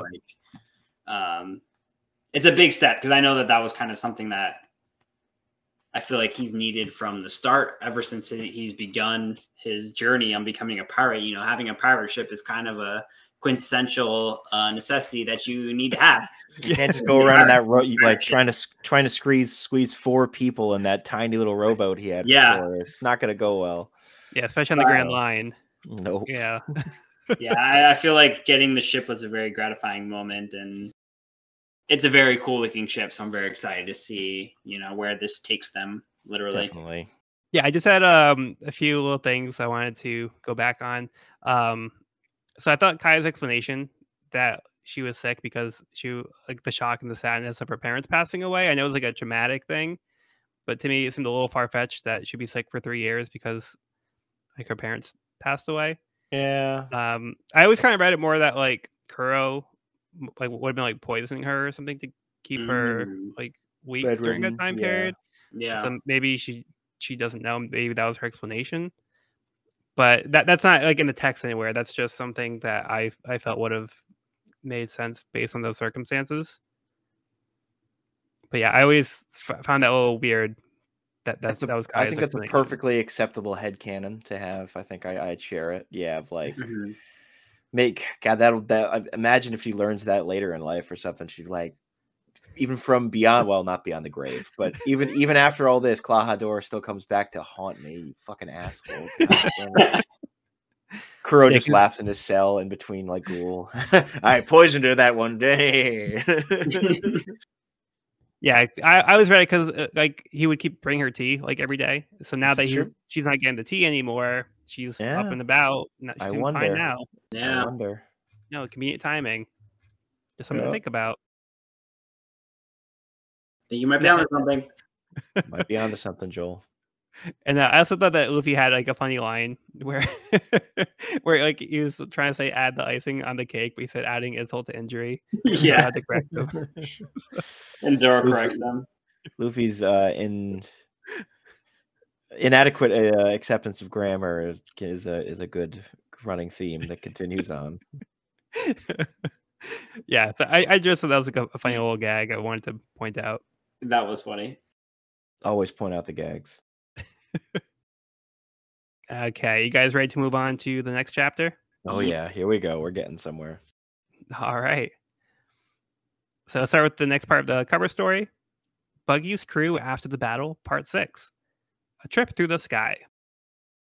After the giant bird catches Buggy and makes a meal out of him, it decides Buggy tastes bad and spits him out into the sky.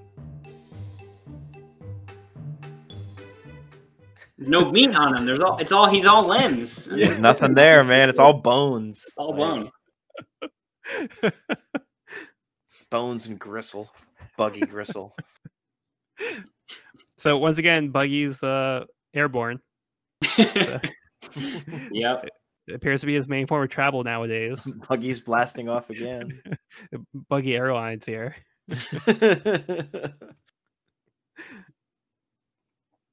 All right, let's go on to the actual chapter, chapter 42, Yosaku and Johnny.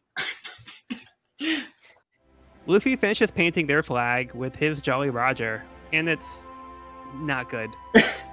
Zoro remarks that the pirate flag should instill fear, but this is scary in a different way. Usopp says that he could do better. He skillfully creates a Jolly Roger of himself.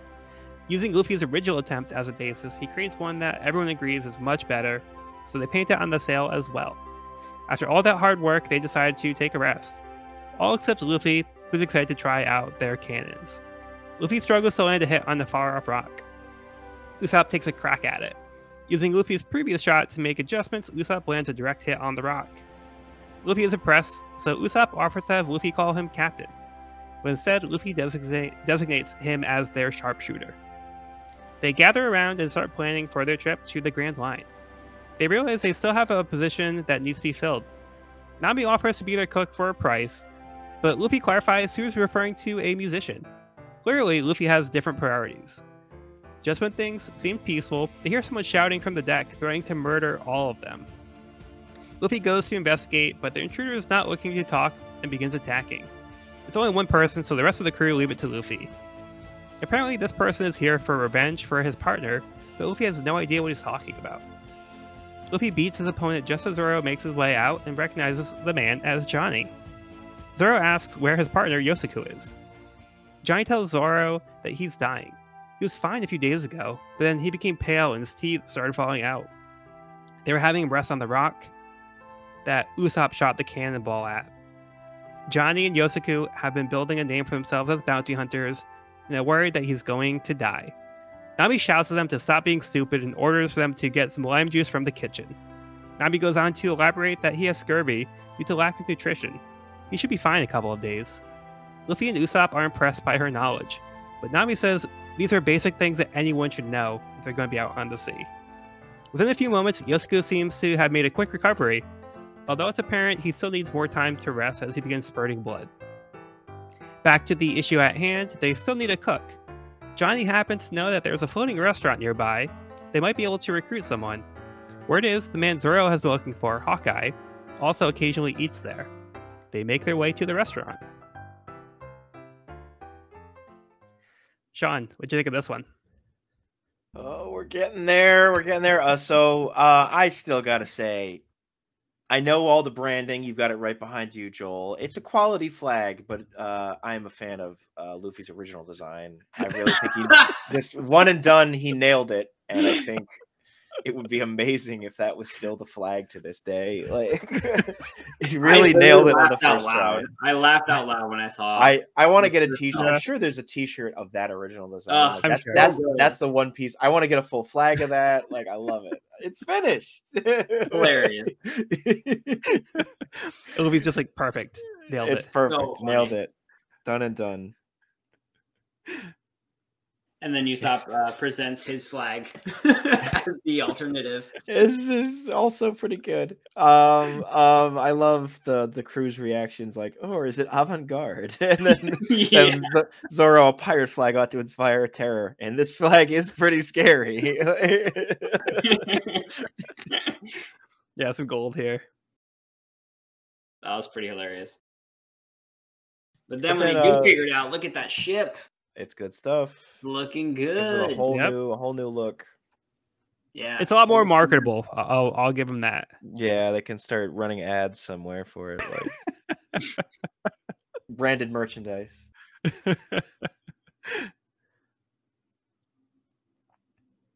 But then we get to a little bit of a cannon firing test off because why not? And Luffy's like, let's just shoot a cannon for no reason. Practice. He's excited. But then Usopp shows off his skills where are not just the slingshot, but on larger munitions as well. But I love how he kind of surprises himself too. Yeah. Like, he's got some skill with it, but yeah, he kind of like he wasn't quite sure that would hit work. it. Yeah. If you're impressed, just call me captain. Yeah, he's not going to give up on that one. Pushing hard on that one. Yeah. But he's officially named the sharpshooter. That's his designation. So he's got a role. Yeah, that's an title for him. We all know what we need next is a musician. Obviously, what the pirate ship is not a musician. But then we get the arrival of some troublemakers. Yeah, their ship security isn't great yet. I think that's something you need to work on. All of a sudden, there's someone chopping up their ship, like right after they set sail. Didn't take too long. How many? One. Let Luffy, like Zoro, just doesn't care. Like, let Luffy handle it. Like, Zoro's like, how many? Oh, just one person? Yeah, Luffy's fine. Yeah. I mean, he's right, but yes. Let me know if more people show up. But it's fun to get like some people that know Zoro. Yep. So old partners. Hunters. Yep. I appreciate that Johnny's dedication to the facial tattoo. I myself, I'm not going to go there, but I mean, I suppose hiring opportunities when your job is a pirate hunter, the facial tattoo doesn't impact that as much. If anything, probably amplifies it. Yeah. Facial tattoo and a wristwatch. I wonder what it says, because I'm sure it's a Japanese character, like what it says on Johnny's face. Like maybe it just says Johnny. That would be funny. But yeah, I have to look on that.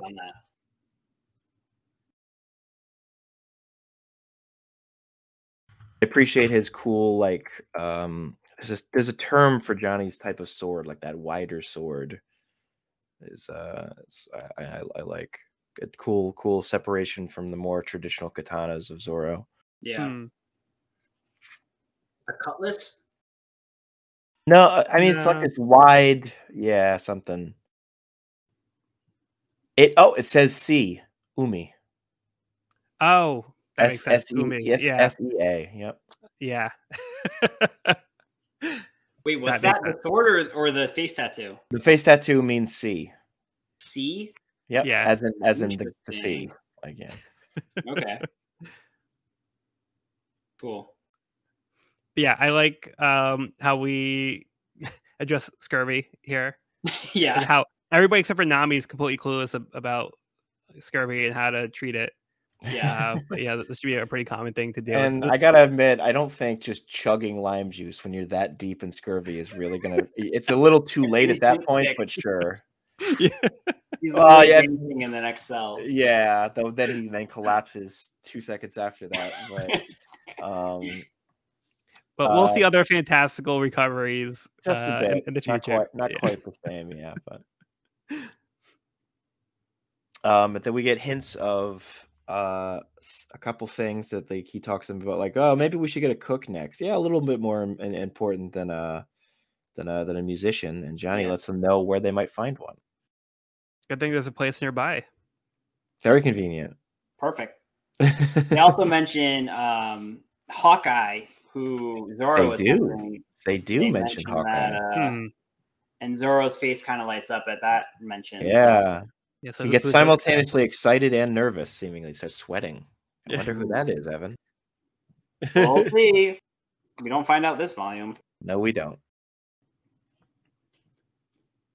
And we get another SBS. Yep. Ben Beckman and Lucky Roo. Yeah, there we go. There we go. Yeah. So we have the first mate, Ben Beckman. Lucky Roo was the guy that was eating the meat. We know Usopp. So now we have 3 people that we know on Shanks' crew. I love that he's like, you don't really need to remember these, but I got quite a lot of questions. So I was like, all right, fine, I'll tell you. We need to know everybody. And then also, I liked how in the SBS, Oda talks about the tada. Yes. I know Evan was liking the tadas earlier, so I'm glad that he brought it up. When I write tada, I draw with the feeling of tada. If I wrote babing, I would end up drawing a babing kind of picture. Maybe that would work in a gag scene, or maybe you're something like, no, it's entirely different.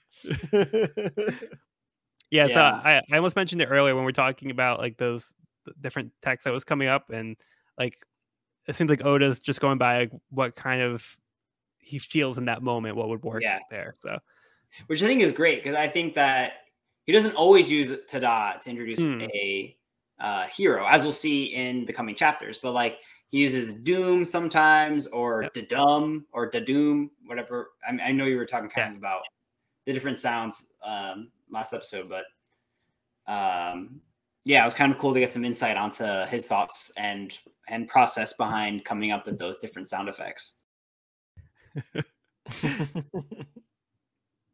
And I agree. I think Babing wouldn't fit quite the same. Right.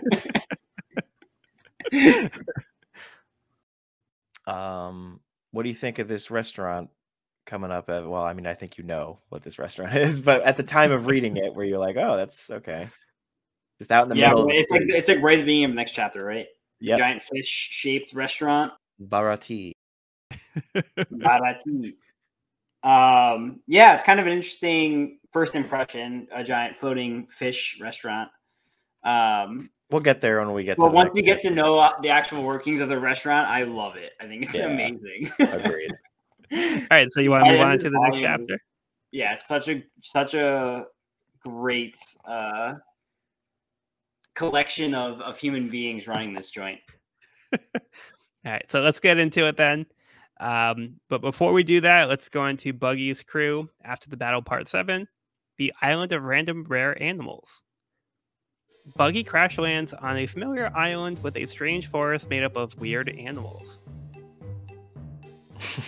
All right, that looks familiar. Just a bit. Island, I think we can identify as Gaiman's Island. My favorite island. Another little callback. There's even a silhouette of Gaiman in the. Yep. So I think this is what confused me as to why I thought Gaiman was a hell of a lot longer. Like, was these little snippets at the page that, like the Buggy's adventure, tricking me into thinking that whole segment was way longer and more annoying. Was these little bits, but it's actually it's cute. Yeah, it's a good idea to have Buggy end up on there. Yeah, he's small enough to fit into his own treasure chest, so he can pick that one up if he needs to.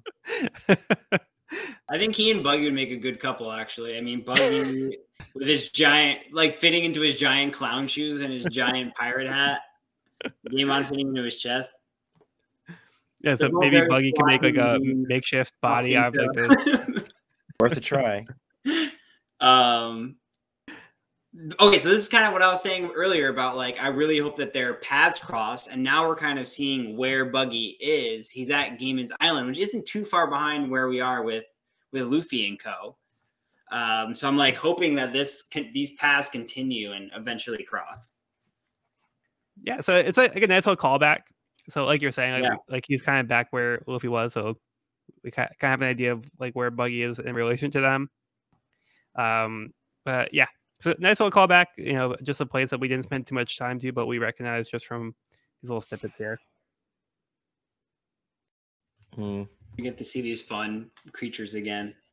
The snake rabbit and the pig lion. Yeah. All right, so let's move on to chapter 43, Sanji. Ta-da! Ta-da! Luffy's crew makes it to the floating restaurant shaped like a big fish, the Baratier. They aren't the only ones who are interested in the Baratier. A Navy ship commanded by Lieutenant Iron Fist Fullbody has arrived as well. Noticing the pirates, he demands the captain announce themselves. Both Luffy and Usopp give their names. Fullbody recognizes the bounty hunters Johnny and Yosaku and insults them. Not taking kindly to this, they attack but are easily defeated. Fullbody is actually here on his day off, so he decides to let the pirates go for now. But if they meet again, they're dead. Nami notices the bounty hunters dropped a pile of wanted posters, but one in particular catches Nami's eye. Suddenly, it seems Fullbody wasn't true to his word and orders his ships to fire on Luffy's crew. Luffy's got this. He fills himself with air and bounces the cannonball off with a gum-gum balloon. Unfortunately, his aim isn't as good as Usopp's, as he bounces the cannonball right into the roof of the Baratier. After the excitement of the encounter, Fullbody has now settled in with his date to have a nice meal at the restaurant. He tries to charm his date by showing off his knowledge of the wine that they're drinking. He describes the details of this particular wine with confidence. He knowingly asks the waiter if he's correct, but the waiter Sanji tells him he's wrong, And he's also not a waiter, but actually the assistant chef. He's just filling in as he delivers the soup. After making a spectacle, the other restaurant goers laugh at Full Body. His date is not impressed, but Full Body knows he set up with the owner that his wine be served to them. Upstairs, the employees show concerns for their head chef, Zeph, who was injured when the cannonball crashed into the roof. They have customers to serve and have to make sure that they are all served. Luffy has been apprehended by the restaurant staff, but Luffy notices that Zeph's peg leg and is worried he caused him to lose his leg. Zeph tells him his leg was already like that, but they need to figure out how Luffy is going to pay him back for the damage since Luffy doesn't have any berries. Zeph will call even if Luffy works there for 1 year. In the dining area, Full Body calls for the waiter again. Sanji comes back over and tries to charm Full Body's date. Full Body is now looking to get back at Sanji for embarrassing him earlier and points out the fly in his soup, which he planted himself. Full Body goes full Karen and demands to know what the bug is doing in his soup. Sanji remarks that it looks like the backstroke, which gets more laughs from the other patrons, including his date. Full Body's patience has run out as he smashes the table. Sanji is now angry that Full Body didn't just take the bug out and save the rest of the soup. Sanji beats Full Body and lectures him that food is not to be wasted. All right, thoughts on this one? We are in character intros. We are in content that I unabashedly love at this point, and so cool. I feel like Full Body is kind of like Morgan round 2. It's like, okay, the giant axe hand was too bad, so what if he just has an iron fist instead? Yes. He's refined metal body part. Yeah, exactly. I almost wish that every Navy member was just, from here on out, was just eventually like some iron body part, and eventually Oda's just like, this is Lieutenant Iron Toe Davidson. Like, it's like, okay, buddy, come on, you got to come up with a new gimmick for these Navy men. But I appreciate that he's just like, oh, you're pirates? Well, whatever. I didn't clock in today, so just don't fuck around. Like, don't piss me off anymore. I got a date. So it's cool. But then of course he gets absolutely just humiliated by this waiter. Yeah. Just and shows how much of an honestly, and like while he may have had a strong punch, is ultimately just as much of a coward as some other of these villains, when he's like, I set up this whole thing with the chef. Oh, what the hell is this? Oh no. But he's trying to fake that knowledge and try to show off without actually having this, like, the knowledge to back it up. Absolutely backfires on him. It's so great. I love Luffy being like, I blew off your foot. Like, the idea that in the process of blowing off his foot, they've sealed Zeph's wound, treated it, and fitted him with a peg leg in like what, the span of 15 minutes? Like, they have some spares lying around. They're just like, nope, we're good and done. Yep, nope, we're already all set. Like, we have the right guys ready to go. We didn't clean the blood off the rest of his body, but just like, yeah, we're good. So, Evan, what'd you think of Sanji? Sanji's pretty cool dude. Pretty cool dude. I thought he was very witty and kind of anti-establishment, but a great intro. And we got a ton of great intros in this chapter with the lieutenant and the chef. I think the head chef is the character design on the head chef so good. Look at this guy with the massive chef's hat, the peg leg, and the braided beard, or the braided mustache, actually. Yeah, the mustache. Yeah, Chef Zeph. Just such a cool looking guy, and like he's got a great design. Kind of get a peek at like the staff behind this restaurant. Did you say Baratier? Is that how it's pronounced? Yeah, I was wrong. Yeah, it's Baratier. That's way fancier than I. Very French. Yes, the Baratier. Oh ho ho. Oh, oui. Again, that's where watching the anime comes in handy. Yes. And we get to see Gum Gum Balloon again, which is becoming my favorite use of his rubber abilities. Look at that bottom cell. Like, I love that he's just like all stomach with like little arms and legs popping out of there. I just, Then, just everybody visually, else- it's such a great power. Yeah, the other people who don't know Luffy's powers are like reacting. Yeah. Like even Usopp's like, I've never even seen this one before. Yep. Yeah, and then like the whole thing where like Sanji basically keeps like disrespecting this Navy dude, like not caring that he's from the Navy. Yeah. Like, and then like the rest of the restaurant just like kind of like they find entertaining as well. So at the expense of a full body, and he just loses it at that point. He loses his cool. Yeah. And it starts flirting with full body's date right in front of him too, which is pretty bold. of Sanji. Pretty bold. Yes, that was a move. What was the line? Oh, care to sample my private stock?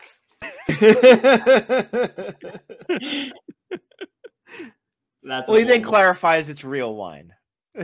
Yes, So we're talking maybe about it wine. wasn't quite as crude as we thought, but knowing Sanji, anything's possible. Oh man. I love that his private stock of bugs. That I guess that he just has that full body has like a bag of fake bugs or real bugs in his pocket at all times in case he needs to fuck with a waiter. This will come in So handy. good. Always bring it to fine dining. Never leave home without your bugs. But like that last page of just holding the absolutely beaten body of full body in his hand, body full Yeah. body. It feels like a villain page. It really does. In any other Yeah. manga, Sanji would be the bad. Like he's Darth Vadering that guy. Which I found out that holding someone up, no matter how physically strong you are, holding someone up at that angle is like impossible somehow with one hand. Like I don't know. It's a whole thing. Pulling by the face too, not even. By Yeah, the exactly. Not even by the face. neck or like the yeah. But regardless, a great image, an ominous image, but a great one. Yeah, it's great introduction to one of my favorite arcs. Yeah, I think Sanji is like pretty instantly likable, just in his like regard for the rules and everything. And Unlike Usopp, there's an immediate like, oh yeah, fight the man. Let this guy like, just taking down this whiny jerk and just absolutely taking no shit. Like for anyone who's worked in a dinner service or retail position can identify with wanting to tell the customers to fuck off and potentially punch them. Yeah, Sanji's also kind of got this like cool, suave, like classy kind of like air about him. He's very smooth. I love when the lieutenant's like, "What's this fly doing in my soup?" And Sanji says, "It's hard to tell, but it appears to be the backstroke." Yeah, just absolutely. That's a good one. Yeah. Perfect. That was a good one. It's a comeback that I wouldn't think of until like 2 hours later. Like shit, that's what I should have said. Right? Whereas Sanji, right off the bat, he's got it locked and loaded. Very smooth. But we also get that moment where Sanji gets mad that he's wasting the food. Yes. Yeah. I mean, I personally wouldn't eat it with the bug in it, but I'm also like low key like germophobic like that. I feel like it's a bit more like he smashes the table too, and he's just like, oh, and I think okay. the bug is planted. Yes. Oh yeah, it's established that he planted the bug. Yeah. Yeah, but Sanji's mad about the food going to waste because that's important to him. Yeah. So to him, it's about that. But I want to be eating the soup with the bug. So I'll give full body that credit, but yeah. Joel would also smash the table with his iron fist. He would. Yeah, That's I draw the line at like, I'm sorry, there's a bug in my soup. I'm not gonna eat it. The table will be intact. That's fine. I have some dinner manners. Fair enough. Fair enough. All right, so let's move on to the final chapter of the volume. Alrighty. Right. Chapter 44, 3 tough cooks. Too many cooks. Luffy continues to bargain with Zeph, offering to work there for 1 week. Zeph does not see this as adequate based on the damages caused. Zeph won't accept less than 1 year, but Luffy has already waited 10 years to start his journey. There's no way he's waiting another year. Luffy tells Zeph that he will let Zeph permit him to work for 1 week. Zeph attacks Luffy for insulting him, and that he'll be the one to decide what he permits. He offers Luffy an alternative. Give Zeph one of his legs. Luffy says this is crazy. He's no Buggy the Clown after all. Zeph drop kicks Luffy through the floor. At this time, one of the cooks, Patty, is practicing his customer service techniques in the mirror. He needs more practice. He walks into the dining area and is horrified to see Sanji attacking a customer. Patty tells Sanji that he can't be attacking the customers, especially a Navy man. They are what keeps the business running. Full Body insists that the restaurant Full Body insults the restaurant and threatens to shut them down. Sanji threatens to shut him down first. As if there wasn't enough commotion, Zeph and Luffy crash through the ceiling. Zeph blames Luffy for this too. Zeph punishes Sanji for attacking the customer, then proceeds to attack the customer himself. One of the Navy guards comes rushing in with the news that the captive from Krieg's crew has escaped. Full Body thinks this should be impossible, as he was already starving and hasn't eaten in days. The escaped prisoner walks in, takes a seat, and asks them to bring him some food. Patty asks how he is going to pay. In response, he points a gun to Patty's head. Wrong answer. Patty smashes him through the table. Only people who are paying customers are considered customers. The other customers cheer as Patty throws a pirate out of the restaurant. Right outside, Sanji had a plate ready for the not customer, so the starving man can eat. Luffy looks on and decides that he's found his cook.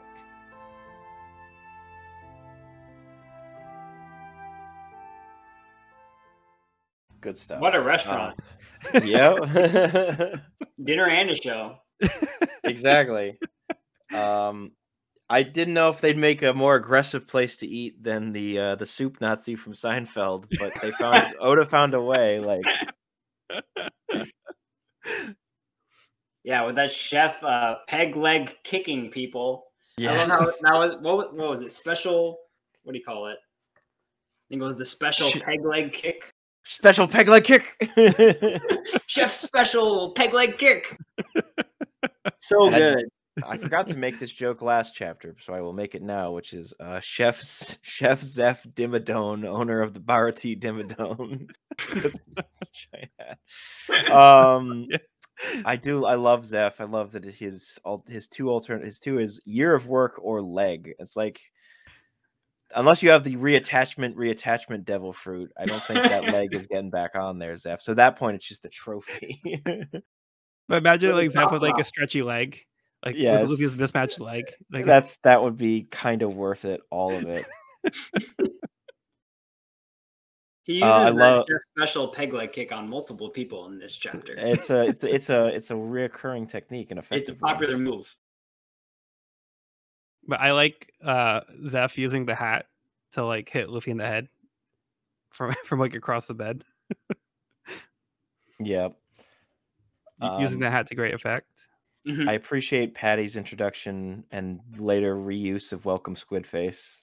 Yes. Like, it's this like weird mixture of he does this whole like customer is always right, customer is king, but then he's like insult, insult, insult, insult. Like, enjoy your food. He was like practicing those beforehand, so that was like the goal from the beginning. It really was the plan the whole time. Oh, that's the one. Nailed it. Then he gets to use it later. So very funny. The absolute shock and bafflement of Full Body. Like, what the fuck is this place? Like, I came here for a meal and I'm having the shit kicked out of me by everyone in sight. Don't you know who I am? Don't you know who I am?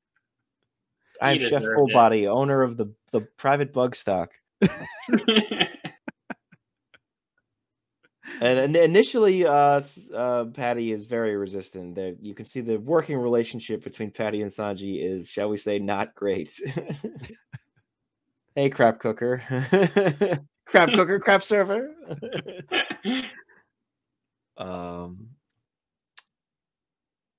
Yeah, these characters continue to be established. And then Luffy falls through the ceiling, so yeah.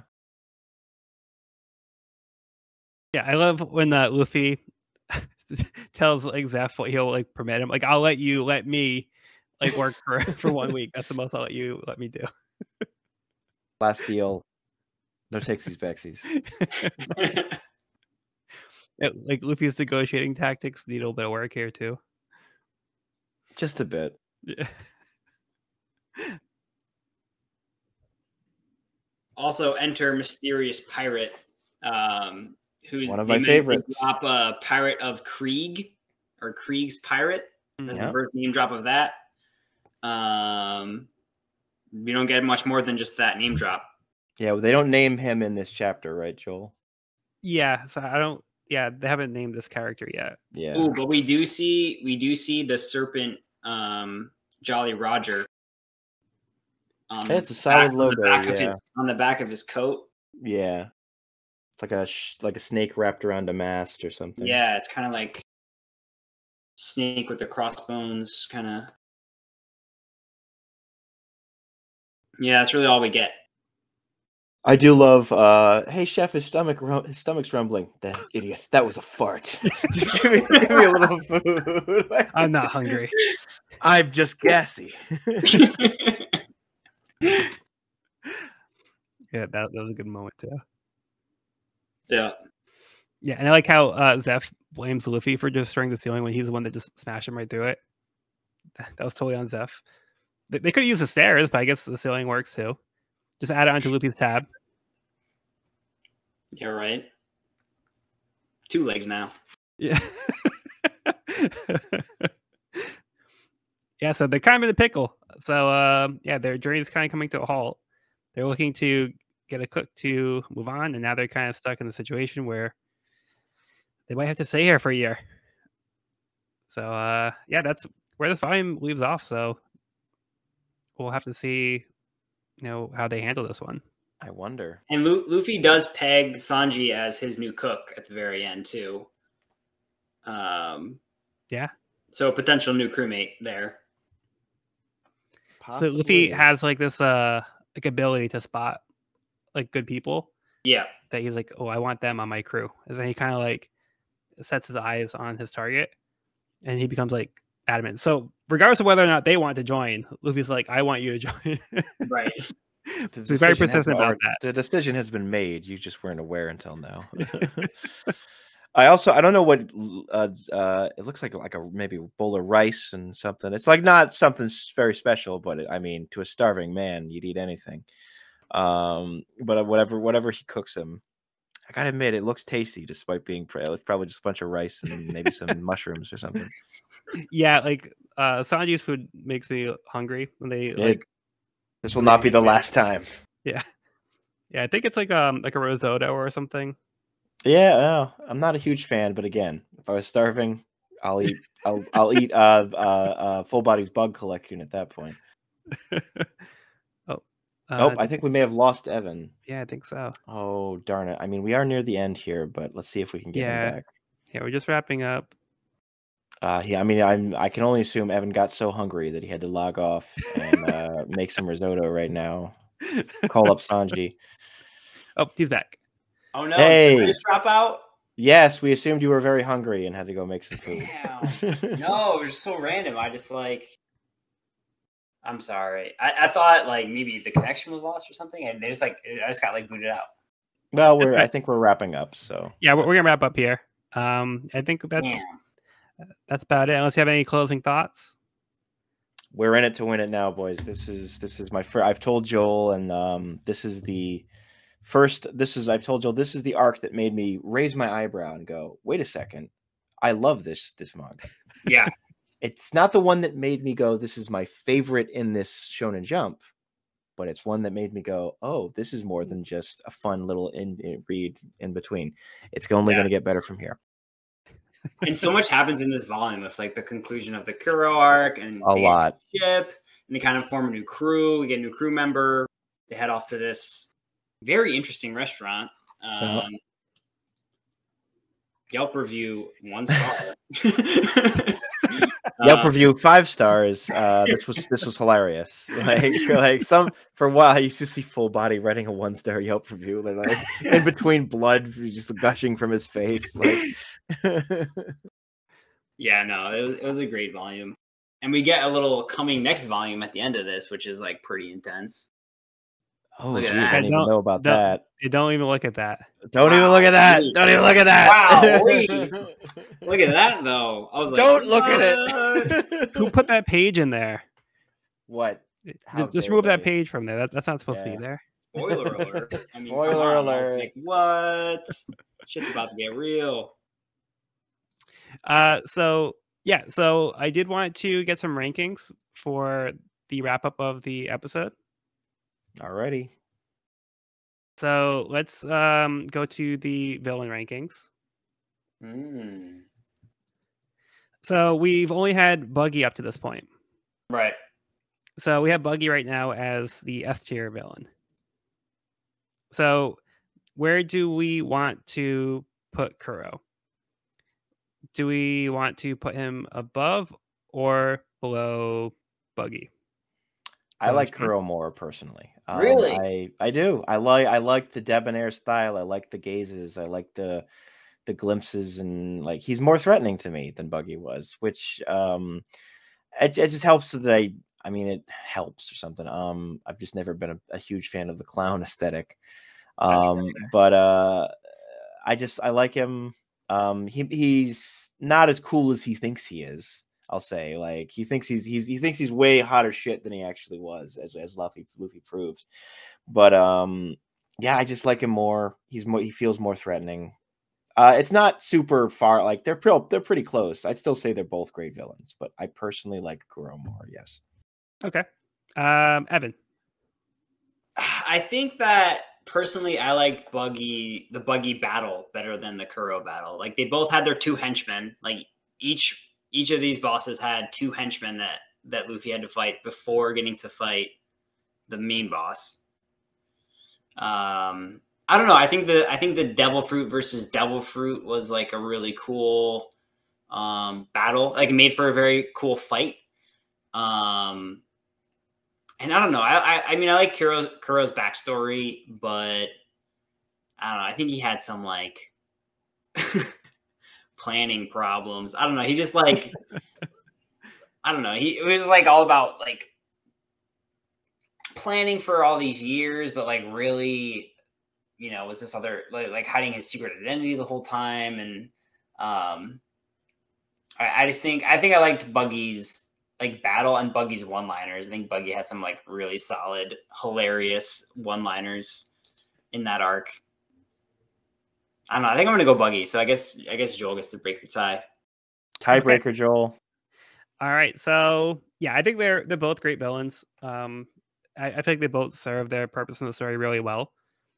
I think Buggy might be a more entertaining villain. I like his style. Like I was saying with the Devil Fruit, it was like fun to see like another Devil Fruit user. Like his fighting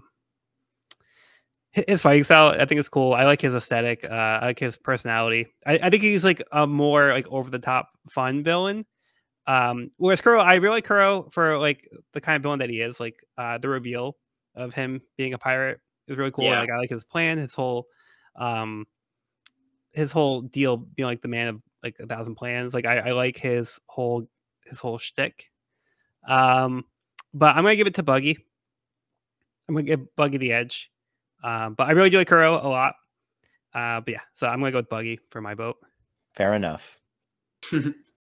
Let us know in the comments. Yeah, so now for Kuro, do we want to put him in A tier? We can always shift them as we go along, because as we get context for the series, I think we might shift our feelings towards like the characters as we go along. So for right now, we can put him in A tier below Buggy. That works for me. And we can always change it later if we want to, but we'll keep the order the same. Works for me. Okay, so we'll put Kuro in A tier. Like comparing the two side by side, like they both had kind of similar specialties. With like Buggy even had the sword between each hand, like between each finger. So he also kind of had like sword hands in a way. They're more like dagger hands, and they were both very like elusive in their attacks. Where maybe if we got to see more of Kuro, like Kuro's kind of like disappeared for a lot of his fighting. He does. A lot of his fighting involves not being seen. Yeah. A little bit of, maybe more entertaining. But yeah. Who do you think would win in a fight between Kuro and Buggy? I think Kuro would. Kuro?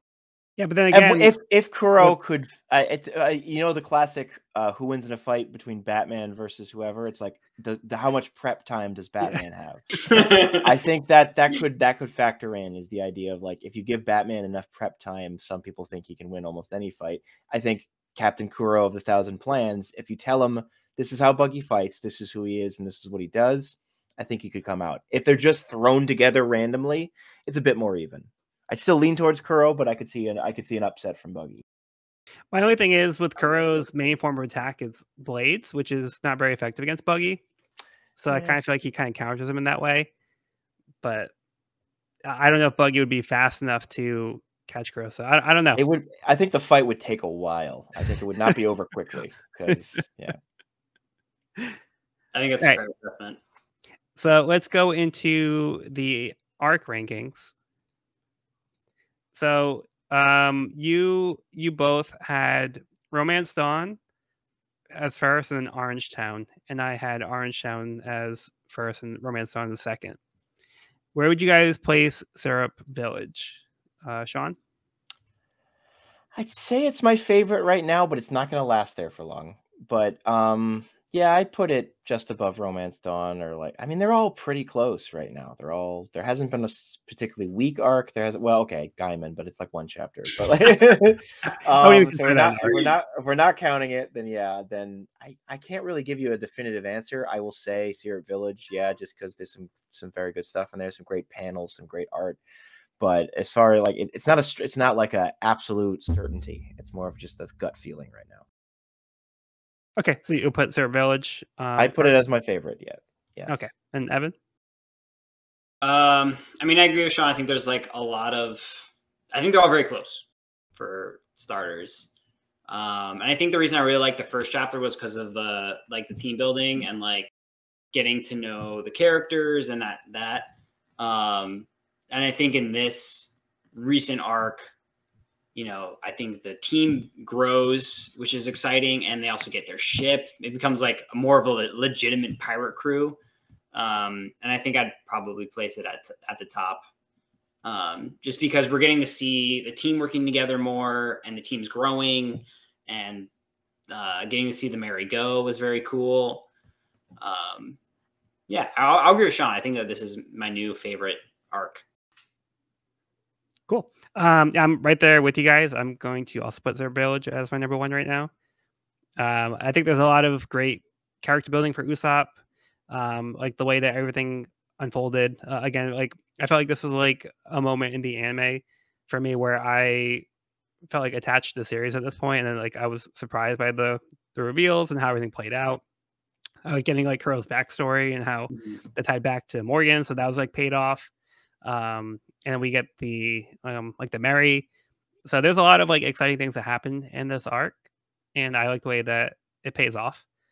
So I do think it's a little bit more intricate than what we've had before. There was a lot more build up to it. There's it feels like a bigger story than we've had before. So as great as everything was before, like this feels like it was actually building up to something, and there was payoffs.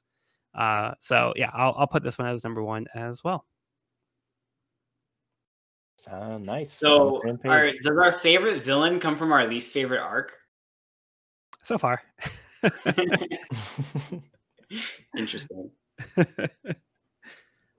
It's been really fun getting to see the crew dynamic, and I think like getting to know Usopp more. I think like Usopp and Luffy kind of have a similar demeanor, where like I think maybe Nami and Zoro have a more like relatively more similar demeanor. But I know I think like Usopp and Luffy are like speak their mind and are very like outgoing and upfront, where I think Zoro and Nami are both a little more reserved, kind of doing their own thing. But it's making for a very interesting crew. That's to say the least. Yeah, and Usopp and Luffy are both excited about the pirate life. Yes, so they're eager to be pirates. So where like Zoro and Nami just kind of fell into it, they were like that was their goal. Like Luffy and Usopp, they wanted to be pirates. So yeah, I feel like they had that kind of kinship with that.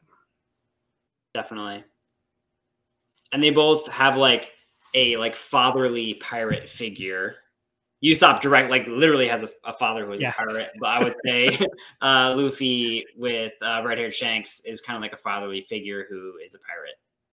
Yeah. So they both have those figures that inspired them to live that kind of life. Yeah. All right, so a new crew member very soon. We'll see what's to come. We'll see. That's how it's getting set up, it seems. All right, so let's wrap up there. Yeah, so I've been Joel. I also go by Pirate King Codex on YouTube. I have some more One Piece content there. You can find the episodes of the podcast on that channel, but you can also find it on the We Are Reading One Piece podcast YouTube channel as well.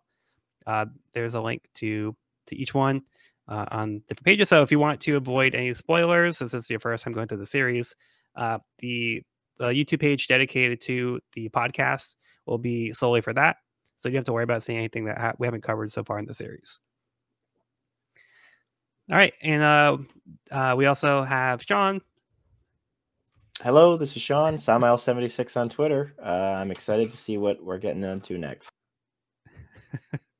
All right, and we had Evan. Yeah, can't wait for what's to come. Follow these guys. All right, well, thanks for joining us, guys.